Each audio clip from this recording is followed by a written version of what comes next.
Bună dimineața și bun găsit la BU. Sunt Sabina Iosub și vă invit să rămâneți alături de mine în următoarea jumătate de oră, căci o să discutăm despre problemele legate de energie. În toată Uniunea Europeană sunt probleme cu facturile, cum s-ar spune.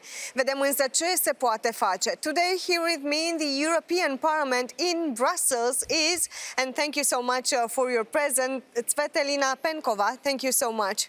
Thank you so much for inviting me on such an important topic, actually. Yeah, important and also difficult to be handled here at the European level, but also in the member states. What is the best way to tackle it, in your opinion? So, first of all, we have to take a step back and look at the reasoning why we're at this unprecedented energy crisis at the moment, with the prices going up and being unaffordable. And also, there are different aspects that crisis is hitting the different parts of Europe. I'm coming from Bulgaria, and I have to say that in our region, I think this price impact is quite high simply because of the lower income of the population in Eastern Europe at this point. So if we look at the reasons behind the increase in prices, I would probably identify two main ones. The first one is the increase in the CO2 emission taxes. And the second one is the increase of the gas prices. But here we should also make a differentiation, because the studies show that the increase of gas prices has 9 times more impact on the price of electricity for the final consumers. So how to tackle it? It's a very difficult question. No one has been managing to find the answer to since October, basically, when we started discussing those matters. I will start with a long-term solution, which I think is pretty important when we're speaking about common European strategies. And the conversation about the common energy policy has become a bit more popular in the last few months in all the institutions in the EU. Simply because we've realized that when we're dependent on external resources, coming especially from third countries, it is better if we are united as a market. Imagine that we have to negotiate the price or the long-term supply of a certain resource like gas. It's different aspects if we're negotiating it as a union, as 450 million people, and like still one of the biggest economies in the world. And it's quite different result we're gonna achieve if we're negotiating that country by country. Like if Romania is negotiating their own supply and prices, if Bulgaria is doing it, so Germany is obviously gonna be getting better terms. But if we do it together as a union, it would have better outcome for all of our citizens. Are we capable to do that? I think what we've seen now should make us a bit more determined to be achieving that. Of course, it's not going to happen in the next 6 months, but the conversation had started. So I think it is going in the right direction. And unfortunately, we've seen that some of the lessons we learned to crisis situations, and I hope we're not going to wait for the next one before we're able to take the decision like together and in advance. But also like the long-term decisions. I'm sure people are more concerned about what we should do now and like what are the short-term solutions to the crisis. It's important to look also at each state. What has Bulgaria done is important. What Romania have done during this period is also important. Let's see together what were the measures taken by Bulgaria in tackling this situation.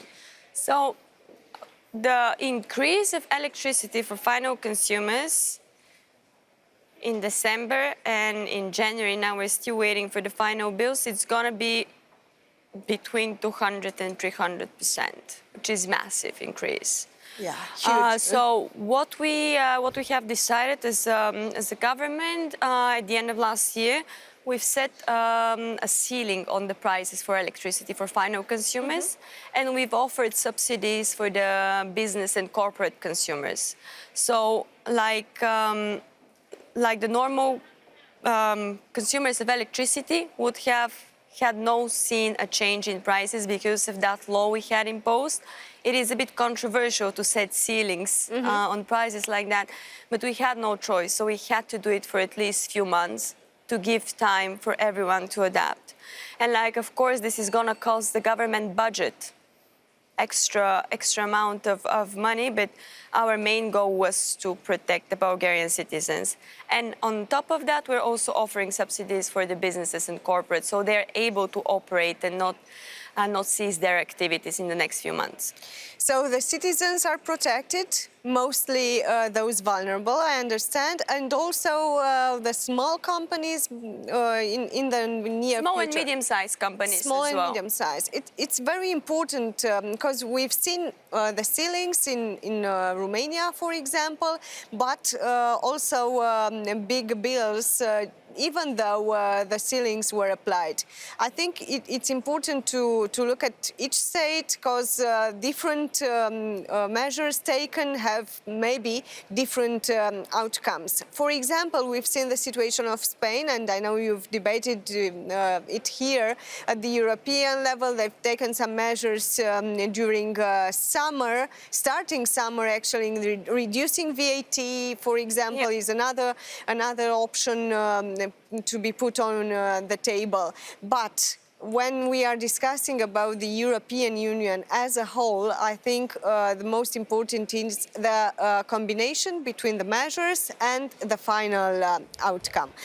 So when discussing about this crisis, is it possible to find some things to be done in order to prevent such crisis to appear?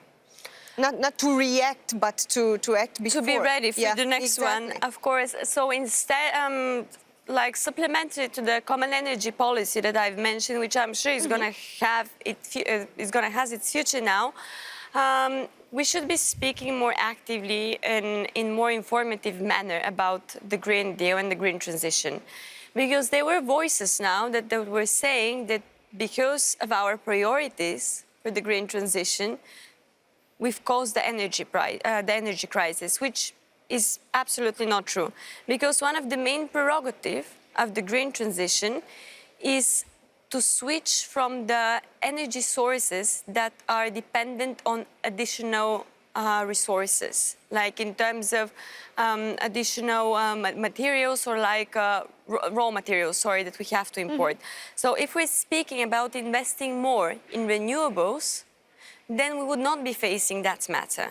Here, of course, comes the question in terms of like the geographical location of each one of the member states, because it's easy to speak about renewables if you have excessive supply of wind, like I'm saying supply of wind, but you understand what I'm speaking. Like if we're speaking about some of the Nordic countries, yes, they can have that all year long, which is not the case for Bulgaria or Romania. Like we cannot be dependent all year long, neither on sun nor on wind. So that's why we should be thinking about an alternative. And here comes the important question about nuclear energy and its importance in our energy mix.